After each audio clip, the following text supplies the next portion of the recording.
नमस्ते YouTube channel family तुमचं रेसिपीमध्ये मनापासून स्वागत. जय श्री महाकाल. जस्ट आता मी मंडलपाशी आहे. सकाळी 6 वाजता निघालो बद्रीनाथपासून. 5 वाजता गेलो बद्रीनाथपाशी, मस्तपैकी आंघोळ केली कुंडपाशी आणि तिथून 6-7च्या गाडीनं आलो. आता ऋषिकेश राहिले फक्त 140 किलोमीटर. आणि खरं मग बद्रीनाथपाशी तीन दिवस होतो. 3 दिवस कसं केलं काहीच कळलं नाही. खरं म्हणजे यूज वाटत नव्हतं, पण आता म्हणलं बरं यूज झालं आणि जास्त काय राहून फायदा नाही, कारण की आता मोबाईलचा हप्ता पण आहे ते. आणि खरं जर जाताना 48 कसं दिवस गेलं हे मलाच काही कळलं नाही. पण येताना बघा मी ज्या जागेवर झोपलो मी तिथंच आहे बघा. ते तुम्हाला मंदिरात होतो बघा, तुम्हाला बघू शकता बघा. ही नदी सेम तीच आहे. आणि खरंच खूप वाईट वाटतंय, कारण की जाताना जी मी तर मुक्काम केलेला ते दिवस आठवायला लागले. ते आता रेल्वे स्टेशन आहे 2 किलोमीटर.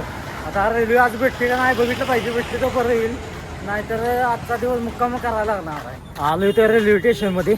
आता गाडी कितीची आहे ती बघायला पाहिजे, तर लेट करून काय फायदा नाही. आता तिकीट काउंटरवाले म्हणते की इथून कुठं पुण्याला गाडी नाही, तुम्हाला दिल्लीला जावं लागेल बसनं.